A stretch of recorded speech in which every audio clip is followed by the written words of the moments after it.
Ahí está. Eh, Vamos a retomar lo que habíamos empezado a ver la vez pasada, que era la parte del mercado de dinero. ¿Nosotros qué habíamos hecho con esto? ¿Tienen que desactivar la cámara? Sí. Porque acá en la oficina hay poca señal. Ahí va. Eh, ¿Qué habíamos hecho nosotros? Cualquier cosa, acuérdense, me levantan la mano. Nosotros habíamos empezado a mirar el mercado de dinero, ¿bien? Y vimos cómo eran las funciones del dinero en una economía cerrada. Lo que vamos a hacer ahora es empezar a ver el papel que tiene el dinero en la economía, pero cuando estamos en una economía abierta. ¿Se acuerdan que la definición que nosotros tomábamos sobre la economía abierta era que era una economía que estaba abierta no solamente al flujo al intercambio de bienes, sino también al intercambio en el sector financiero? Bien, acá, cuando estamos ante una economía abierta, el equilibrio en el mercado de dinero tiene algunas modificaciones. Uno de esos es, mejor dicho, eh, la oferta de dinero, ¿no? Ahí eso es lo primero que se modifica, y por otro lado también se va a modificar con la incorporación del tipo de cambio. Ya habíamos visto algo acerca del tipo de cambio, pero acá vamos a repasar. El tipo de cambio, fíjense que nosotros lo vamos a denominar con la letra E, que si tuviésemos que hacer, o mejor dicho, reflejar el tipo de cambio del peso argentino contra el dólar, lo que nos dice esto es que nos muestra, mejor dicho, esta parte, esto, ¿bien? La cantidad de pesos que tenemos que entregar para obtener un dólar, ¿bien? Eso es lo que nosotros denominamos como E, que es el tipo de cambio nominal. A partir de esta definición, lo que tenemos luego es que si nosotros tenemos un incremento en este número E, lo denominamos como devaluación. ¿Estamos? Quiere decir que si aumenta el tipo de cambio nominal, nosotros lo vamos a llamar a eso una devaluación. Con economía abierta también, como les decía, que el comercio, aparece el comercio entre países.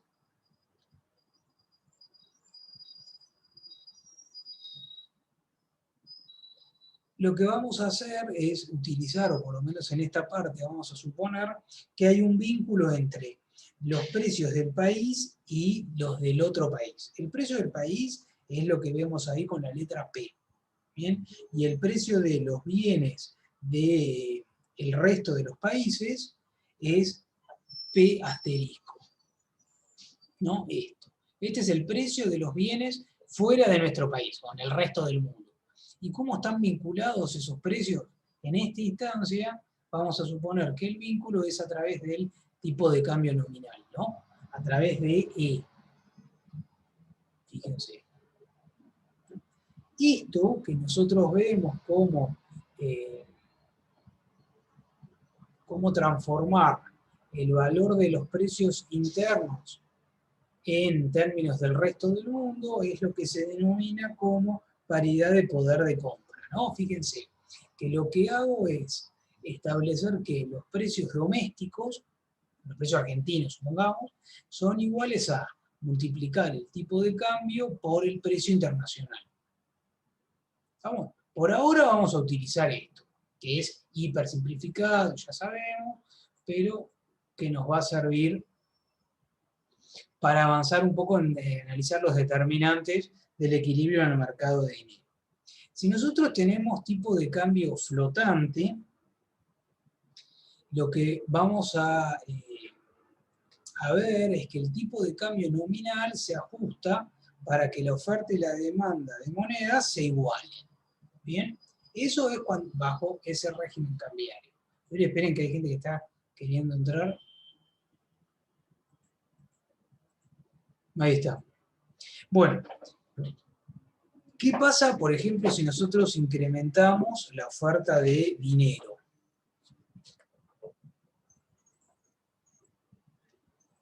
Fíjense que en el esquema que habíamos visto antes, ¿no? En el espacio precios, cantidad de dinero, lo que vamos a ver es que se va a producir un exceso de oferta, ¿bien? Justamente por incrementar la oferta monetaria.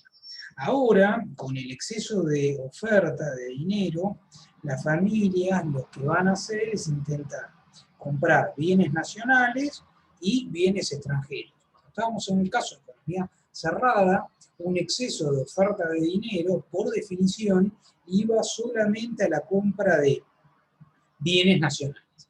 Por bienes nacionales, acá se incluyen, o en el libro digamos, que nosotros estamos siguiendo, incluimos los bienes y los bonos domésticos. ¿Bien? Cuando abrimos la economía, cuando analizamos el comportamiento del mercado de dinero en economía abierta, lo que hacemos es incorporar como alternativa la compra de bienes y bonos extranjeros, ¿no? Producto del exceso de oferta.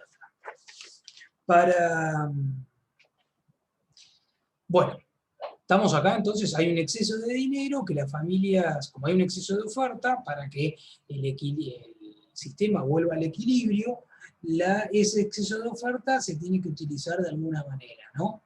Entonces, recuerden que acá en esto, que tiene cierta particularidad, por ejemplo, como la demanda de dinero en este espacio tiene pendiente positiva, ¿no? Porque estamos en el espacio cantidad de dinero-precio. Bueno, entonces le decía, en este esquema, para comprar bienes extranjeros, lo que se supone que hacen las familias es que tienen que comprar divisas. Cuando tienen que comprar divisas, vamos a seguir acá, cuando tienen que comprar divisas, lo que genera es que aumenta el precio de la divisa. Esto implica que un incremento del tipo de cambio nominal. ¿Nosotros cómo lo interpretamos? Como que la moneda nacional se deprecia. ¿Y eso qué significa? Que se necesitan más pesos que antes para comprar, por ejemplo, la misma cantidad de dólares. ¿Bien? Esto, a partir de la paridad de poder de compra, ¿no? Justamente, por eso acá quiero resaltárselo, voy un poco más lento para que vayamos utilizando el razonamiento que después vamos a ver. Justamente a raíz de esto, fíjense, cómo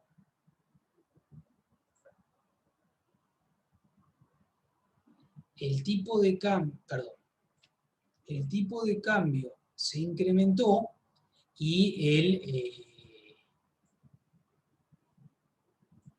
los precios internacionales se mantuvieron constantes, necesariamente el resultado que vamos a obtener es que se incrementan los precios internos. ¿Bien? Entonces tenemos el mismo efecto que antes, nada más que vía devaluación. A ver, esperen un segundo que...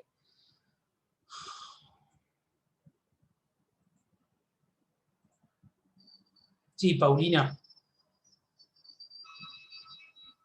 Hola, profe, te quería consultar qué era el tipo de cambio flotante. Me quedó esa duda. Es un régimen cambiario que es cuando, para que vuelvo para atrás, ¿no? Justamente cuando el tipo de cambio se ajusta libremente, ¿no? El tipo de cambio se determina, el precio de la moneda, de cualquier divisa en términos de nuestra moneda, se determina por la oferta y la demanda. Esto es para diferenciarlo con un régimen de tipo de cambio fijo, donde no se determina libremente el tipo de cambio nominal, sino que hay alguna regulación que determina cuál es el precio. ¿Bien? Sin embargo, acá, cuando el tipo de cambio es flotante, esto se determina por la oferta y la demanda de divisas. ¿Estamos? Listo, profe, gracias.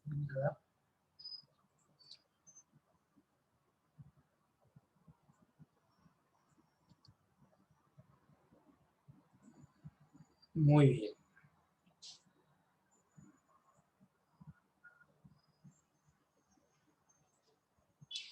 A ver, ya estamos.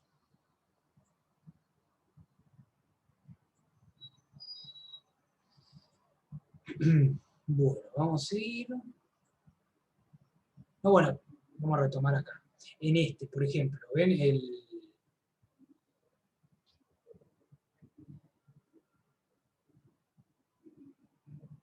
Siguen entrando. Yo acá, a ver, ahora cuando terminen de entrar, les voy a volver a repetir que traten de conectarse a las 4. ¿Bien?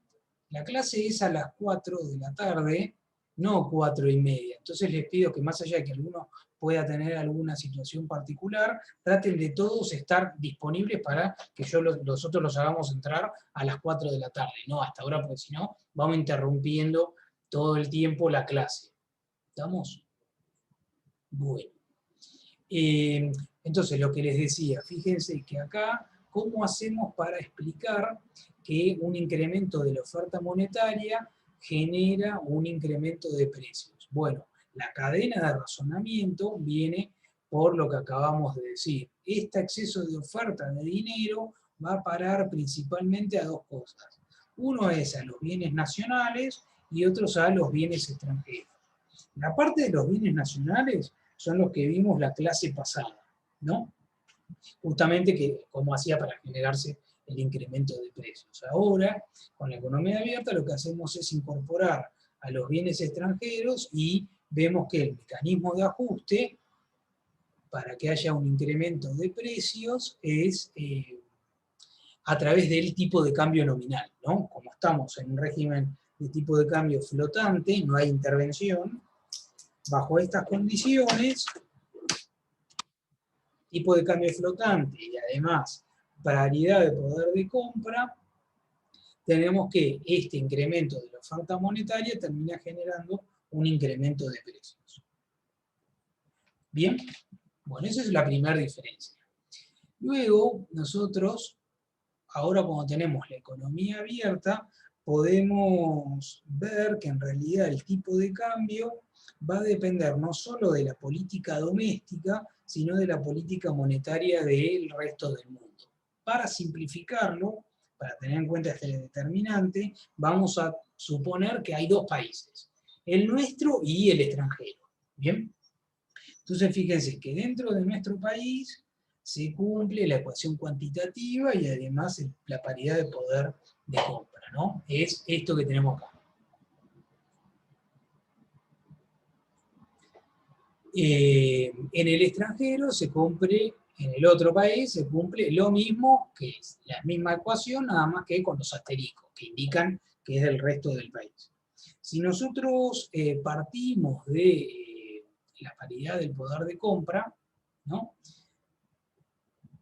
Y partimos del tipo de cambio, lo que podemos hacer es escribir al tipo de cambio de esta manera. ¿Bien? Vamos reemplazando, fíjense que acá lo único que hice fue reemplazar, incorporar, perdón, acá el tipo de cambio. ¿Bien? Utilizando, recuerden, esta igualdad. Se los dejo para que después ustedes lo analicen. Bien, la cuestión es que fundamentalmente llegamos a esto, a establecer una fórmula o una entidad en la cual vemos de qué depende o de qué factores depende el tipo de cambio nominal de un país. Bien, fíjense que de lo primero que nosotros podemos ver que es que el tipo de cambio depende de las ofertas de dinero, pero en términos relativos, ¿no? Nosotros tenemos la oferta de dinero doméstica, que es esta, y esta es la oferta de dinero en el extranjero. ¿Bien? Justamente este cociente indica que depende de la relación que haya entre las ofertas de ambos países.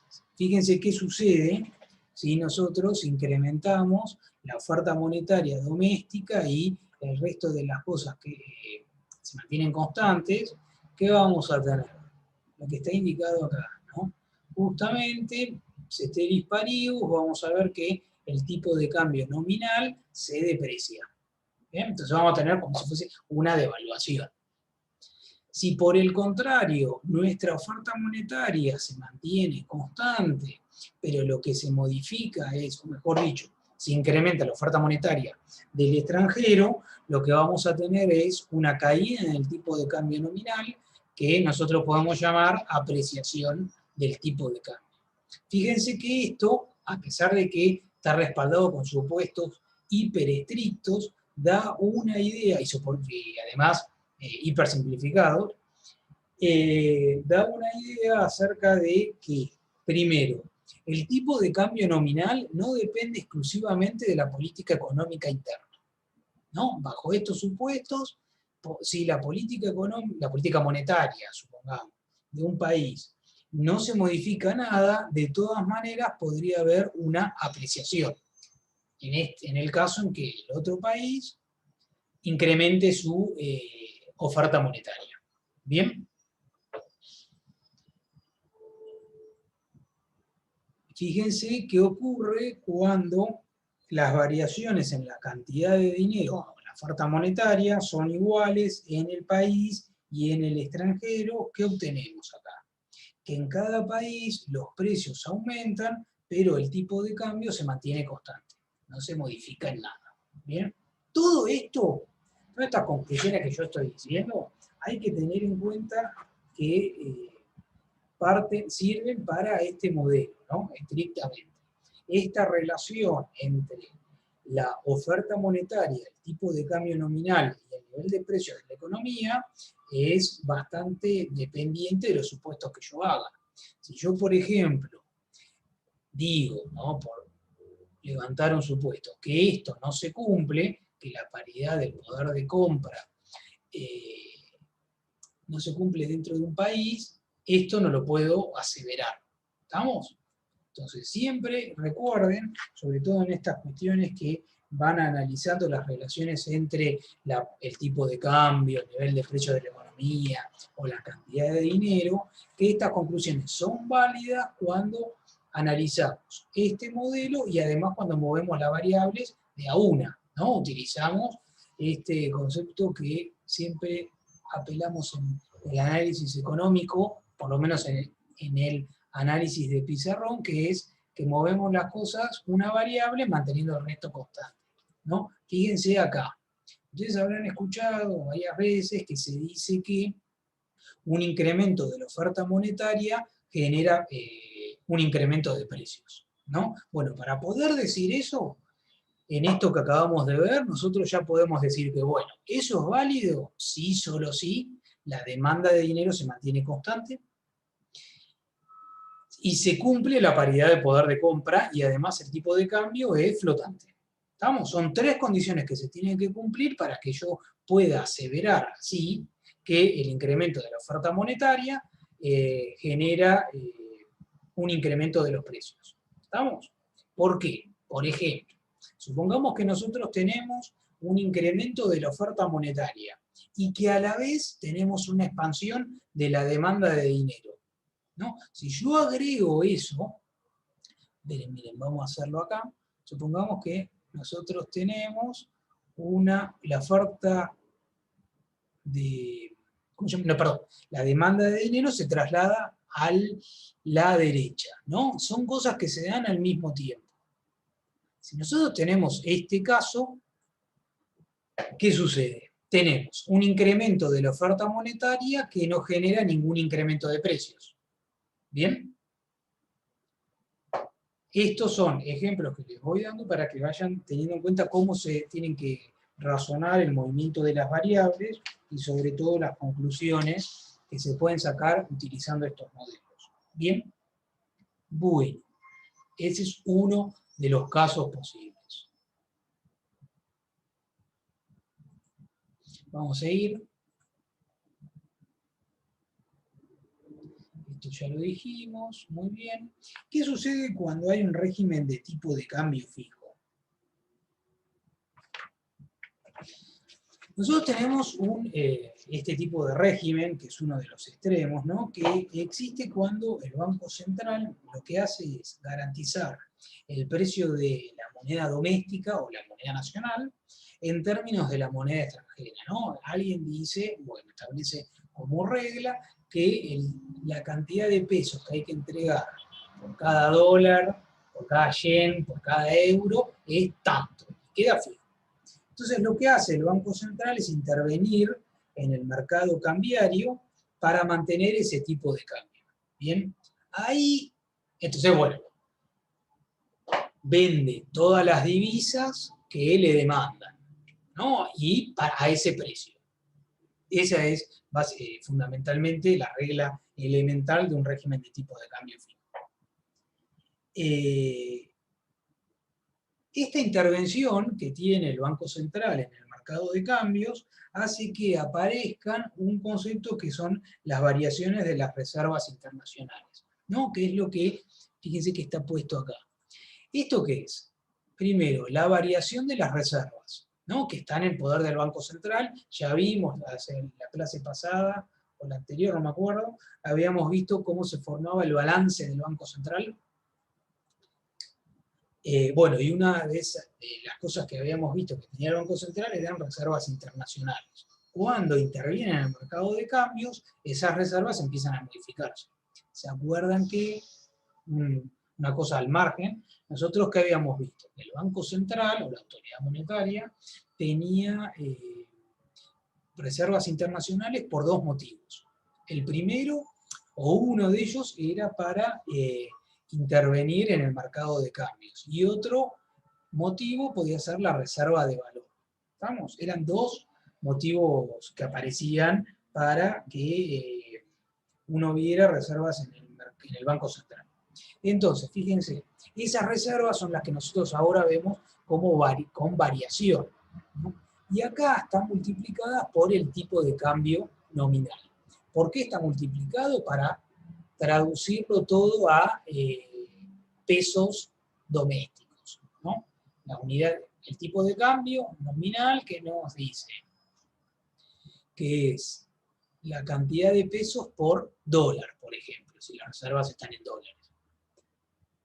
Entonces, yo lo que puedo hacer es multiplicar las reservas por el tipo de cambio y me va a dar la cantidad de reservas expresadas en pesos argentinos, por ejemplo. ¿Bien? Por eso es que incorporo acá el tipo de cambio nominal. Bueno, todo este producto va a ser mayor que cero cuando el Banco Central lo que hace es comprar divisas en el mercado de cambios, ¿no? Cuando compra divisas, el Banco Central va al mercado de cambios, entrega pesos y a cambio absorbe los dólares o la divisa que haya comprado. Eso es lo que genera en el balance del central, es un incremento en el stock de reservas. Bueno, ese incremento nosotros lo podemos expresar de esta manera. La variación de reservas expresadas en moneda doméstica. Lo mismo ocurre en el caso de las ventas, cuando hace la operación contraria, ¿no? Va al mercado de cambios, vende divisas, entonces en el mercado se incrementa la cantidad de divisas disponibles y a cambio lo que hace el Banco Central absorbe pesos, retira pesos del mercado. Eso lo hemos reflejado en el balance como una disminución de las reservas internacionales, como lo multiplicamos por E, esa variación la expresamos en términos de moneda doméstica. Bien. Todo esto sucede en sentido estricto cuando hay un régimen de tipo de cambio fijo, que es el otro extremo del régimen de tipo de cambio flotante. Bueno, ¿qué quiere decir esto? ¿No?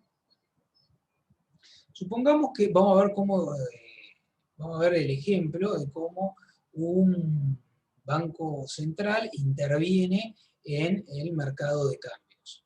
Supongamos que lo que hace el Banco Central es financiar el déficit público a través de la compra de títulos públicos. ¿Bien? ¿Cómo? ¿Se acuerdan que ese era otro de los componentes del balance, ¿no? Los títulos públicos o los bonos del Tesoro que tenía en su cartera el Banco Central. Cuando el Banco Central hace esto, lo que hace es incrementar el stock de bonos que tiene en su poder, de bonos, cualquier tipo de bono, no, bonos del Tesoro, bonos que emite el Estado para financiar su déficit, por ejemplo. Entonces, fíjense que acá está puesto, vamos a ir por parte, porque este razonamiento lo vamos a usar bastante de ahora en más, sobre todo para analizar el impacto de la política monetaria sobre la demanda agregada. Hacia eso vamos, ¿no? Entonces vamos a centrarnos en esto. El Banco Central lo que hace es comprar títulos públicos y, fíjense, entrega pesos, ¿no? Cuando va y compra los títulos públicos, a cambio da pesos. Esos pesos que entregan funcionan como un incremento en la oferta monetaria. ¿Bien? Ese incremento de la oferta monetaria lo que hace, la cantidad de dinero disponible, es generar un incremento, un exceso de dinero. ¿Bien? Por lo tanto, lo que nosotros vamos a ver, en principio, es que el tipo de cambio tiende a depreciarse. Esto es lo que vimos hace un ratito, ¿no? El exceso de dinero hace que, como las familias ven que hay dinero que va sobrando, ese dinero, y manteniendo la demanda de dinero constante, lo que hace es incrementar, en principio, la compra de bienes y de bienes nacionales y de bienes extranjeros. Todo ese mecanismo de ajuste que expliqué al principio es lo que nos termina llevando a que, en principio, el tipo de cambio nominal tiende a subir. Por lo tanto, quiere decir que se tiende a una depreciación. En este caso, como estamos bajo un régimen de tipo de cambio fijo, fíjense lo que sucede.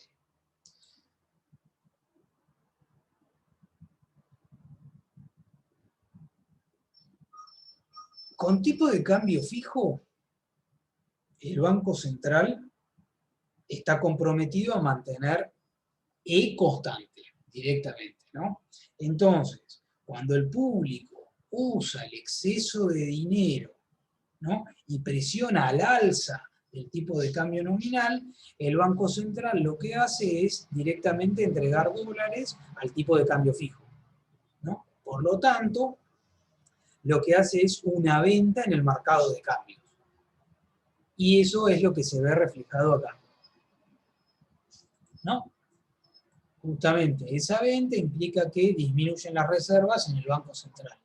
Por lo tanto, como disminuyen las reservas en el Banco Central, disminuye la cantidad de dinero de alto poder expansivo. ¿Se acuerdan este M sub H que habíamos definido antes? Bien.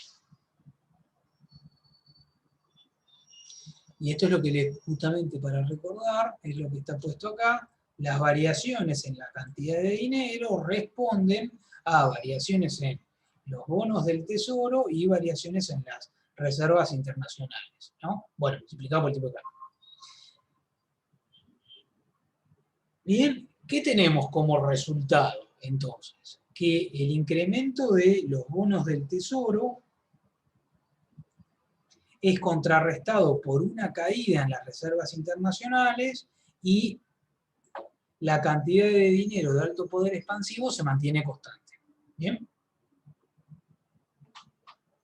Entonces, al final del proceso, bajo el cual el Banco Central financia el déficit comprando títulos públicos, lo que sucede es que el Banco Central tiene más bonos en su balance y menos reservas, ¿no? Pero la oferta monetaria se mantiene constante.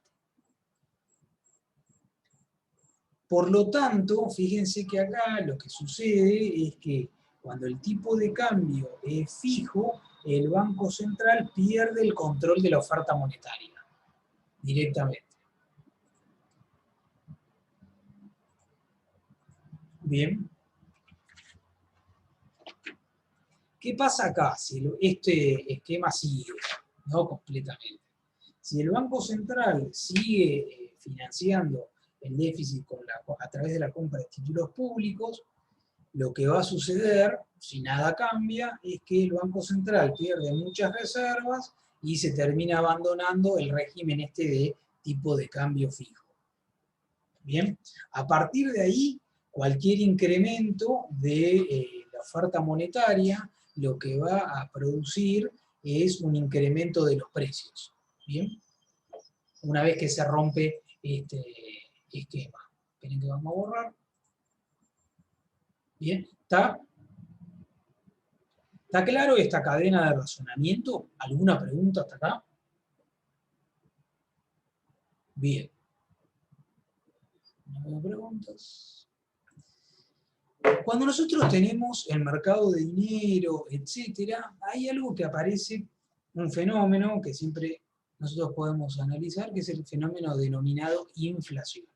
Acá hay que tener en cuenta que estrictamente la inflación es la variación del nivel general de precios en un periodo, ¿no? Nosotros acá podemos definir, igual tenemos que, la definición es que ese incremento general de precios en el periodo es de manera sostenida. Entonces hay que tener en cuenta siempre, cuando uno analiza la inflación, en diferenciar variaciones por de una sola vez, de variaciones que son persistentes. Todos los meses se incrementan todos los precios. ¿Bien? ¿Qué podemos decir con el modelo hiper simplificado que vimos hasta ahora?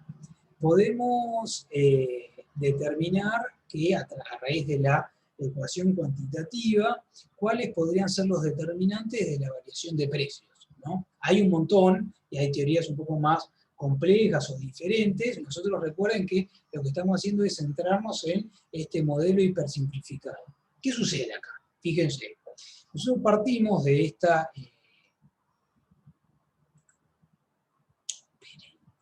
de esto,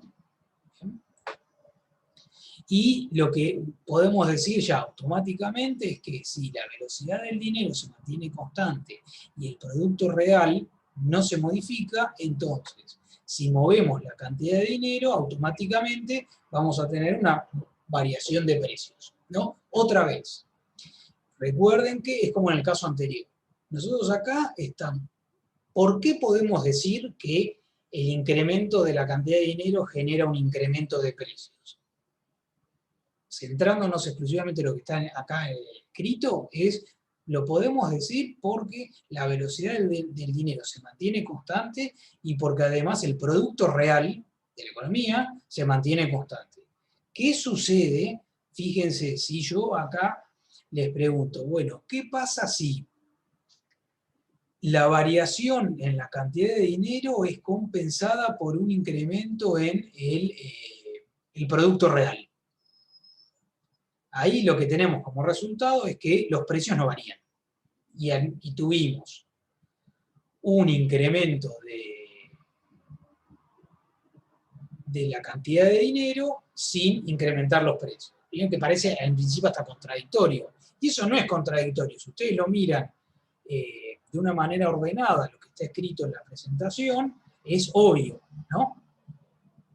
Dicho de otra manera, ¿cuándo puedo decir o puedo aseverar que la cantidad de dinero incrementa los precios? Bueno, cuando mantengo el resto de las cosas constantes, nada más.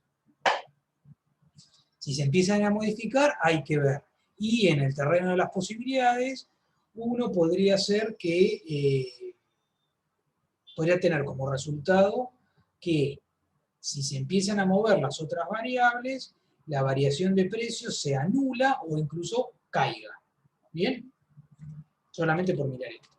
Lo mismo ocurre cuando incrementamos, si nosotros analizamos un incremento de la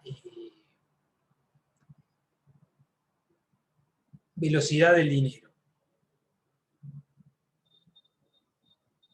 Fíjense que si nosotros incrementamos la velocidad del dinero, lo que podemos obtener, ceteris paribus, es un incremento de los precios. ¿Estamos? Bien, ¿quedó claro entonces esto?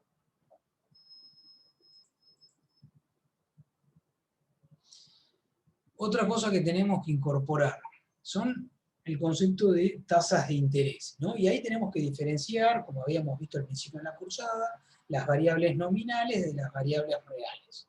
Cuando estamos hablando de tasas de interés o en el mercado monetario, lo que tenemos que tener en cuenta es que la tasa nominal es distinta de la tasa real, perdón, cuando hay inflación, ¿no? Fíjense que ahí tenemos que la tasa de interés real la nombramos con R minúscula, ¿no? Ese, en términos conceptuales, es el rendimiento de una unidad de producto hoy, ¿no? Justamente por eso se llama real. Y la I latina, la tasa de interés nominal, lo que nos está expresando es el rendimiento de una unidad de dinero. ¿Bien? Son cosas distintas. R es el rendimiento de una unidad de producto, I es el rendimiento de una unidad de dinero, ¿no? Fíjense que acá, ¿cómo están relacionadas? En este caso, justamente, la tasa de interés real es la tasa de interés nominal menos este término, ¿no? ¿Y este término qué es? Es la tasa de inflación entre hoy y el próximo periodo. ¿Bien? ¿Por qué tenemos que incorporar esa tasa de inflación esperada, ¿no? Para el próximo periodo? Porque nosotros lo que estamos viendo con la tasa de interés real y la nominal es el rendimiento de sabiendo que el rendimiento de lo ahorrado nominalmente hoy se va a pagar en T más 1, ¿no? Hoy supongamos la tasa de interés nominal, que es la tasa de interés del dinero. Nosotros en lugar de gastarlo, lo guardamos, lo ponemos en algún instrumento financiero y eso cuando termine el periodo nos va a dar un interés. ¿Bien? Lo mismo se aplica para la tasa de interés real, ¿no? Una unidad de producto, en lugar de consumirla hoy, utilizarla hoy, lo que hacemos es guardarla y tenemos que analizar, habrá que ver bajo qué instrumento, pero tenemos que analizar, o lo que nos importa es cuánto nos va a rendir en términos de producto, ¿bien? En términos de unidades físicas. En el periodo siguiente, por eso es T más 1.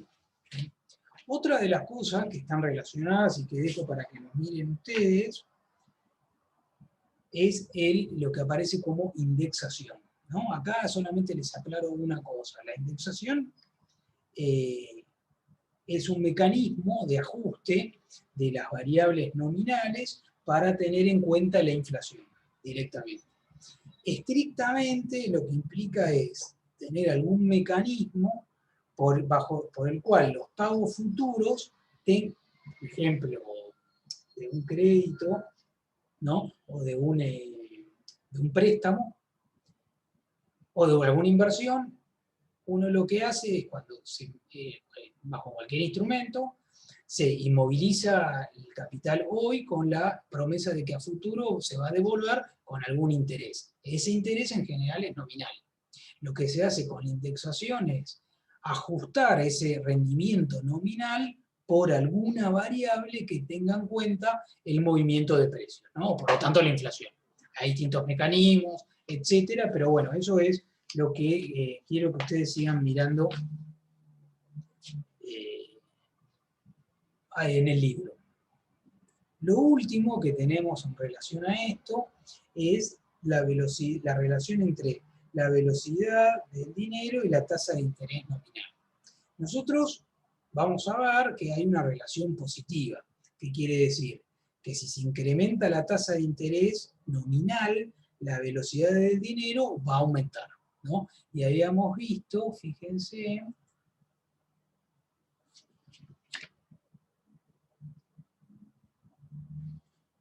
que si se incrementaba la velocidad del dinero, podíamos tener que se incrementaban los precios, ¿no? Bueno, por eso es fundamental también ver de qué es lo que determina o cómo puede estar determinada la velocidad de circulación del dinero.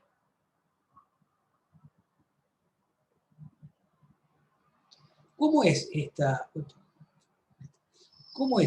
cadena de razonamiento, ¿no? La idea que hay detrás de esto de que la tasa de interés tiene una relación positiva sobre la velocidad es que uno, si mantiene dinero hoy, no gana nada, es un fenómeno intertemporal, ¿no? Si uno mantiene dinero hoy, no gana nada en el periodo siguiente, T más 1. Bien. Pero si uno invierte en T más 1, va a obtener lo que ahorró más una tasa de interés, ¿no? Entonces, miren, vamos a escribirlo, a ver si puedo escribir acá, tranquilamente, ¿no? Si yo invierto, ¿no? Invierto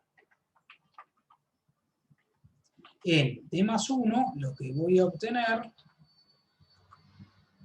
es, vamos a poner así, entonces, obtengo lo que invertí más la tasa de interés, ¿no?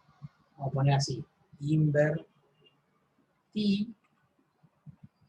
pero acá está al revés, tiene una computadora que tiene al revés el acento.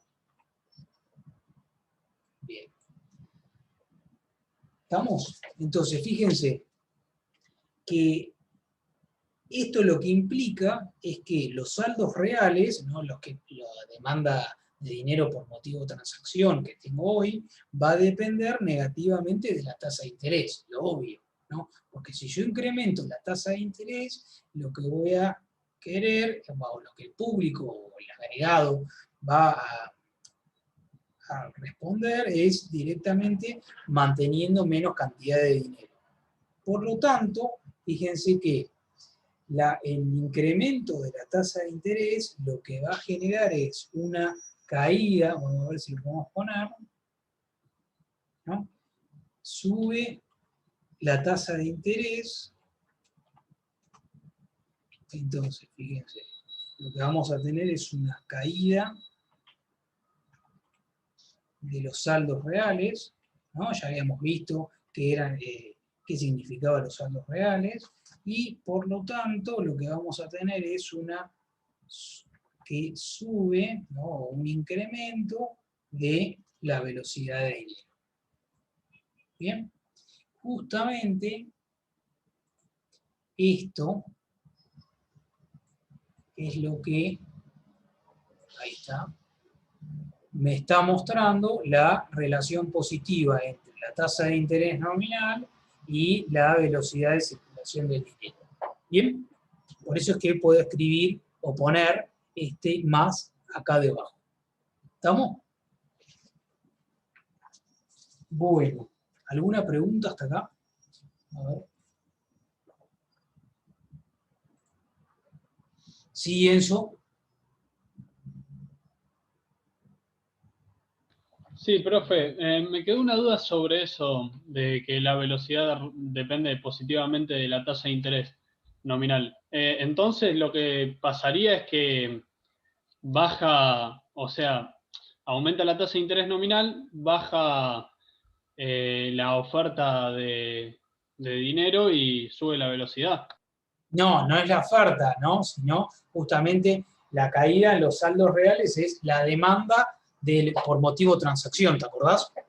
Nosotros cuando, acá hay que recordar una cosa, cuando nosotros vimos la demanda de dinero, lo que veíamos es una demanda de dinero por motivo transacción. ¿Para qué se demanda? ¿Se acuerdan que habíamos visto al principio que algo que decía que el dinero era un activo que en realidad se mantenía solamente para hacer transacciones, que era un activo dominado, porque el dinero no tiene ¿cómo se llama? Un rendimiento, si uno lo mantiene en efectivo, ¿no? Justamente hay un montón de activos que permiten utilizar ese dinero y a cambio dan un interés, un rendimiento.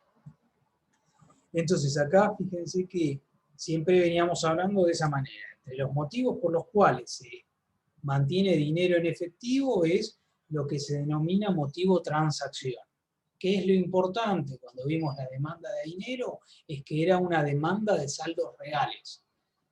¿Por qué? Porque ahí teníamos que tener en cuenta, como si fuese el poder de compra del dinero, por eso teníamos M sobre P. ¿Se acuerdan? Entonces, y eso estaba relacionada con la velocidad del dinero. Bien, por lo tanto, fíjense que la tasa de interés tiene una relación negativa con la demanda de saldos reales. ¿no? ¿Por qué? Porque si yo incremento la tasa de interés nominal, eso implica que va a resultar más conveniente guardar el dinero, ponerlo en algún instrumento que me dé como rendimiento y latina, y el periodo siguiente consumir más. Bien, utilizarlo para comprar otros bienes. ¿Eso qué implica? Que en este periodo uno va a ver que disminuye la demanda de dinero. ¿Estamos? Cuando disminuye la demanda de dinero, ¿qué sucede automáticamente? Se incrementa la velocidad de circulación, manteniendo el resto de las cosas constantes. Eso también lo habíamos visto cuando empezamos a mirar el mercado monetario. ¿Bien? Por eso es que al final de todo, de ahí es donde viene que la tasa de interés incrementa la velocidad de circulación. ¿Bien? Recuerden que es los saldos reales, no la oferta monetaria. ¿Bien? Claro, sí. Buenísimo. Bueno. ¿Alguna pregunta más? Bien, entonces, si no hay preguntas, esto recuerden mirar bien el capítulo 5. Y vamos a pasar ahora a iniciar el camino para empezar a ver el modelo de demanda agregada, ¿no? Ahí vamos a ver justamente, esto como referencia lo van a poder ver en el capítulo 6, es cómo se determinan, cómo en conjunto la oferta y la demanda agregada determinan el producto y el empleo directamente. ¿Bien? Para eso vamos a recordar algo que también vimos al principio de la cursada, que era que nosotros habíamos visto en el análisis de corto plazo que existen fluctuaciones, ¿no? Por ejemplo, nosotros podemos ver en un periodo, por ejemplo T, que se incrementa el PBI, se incrementa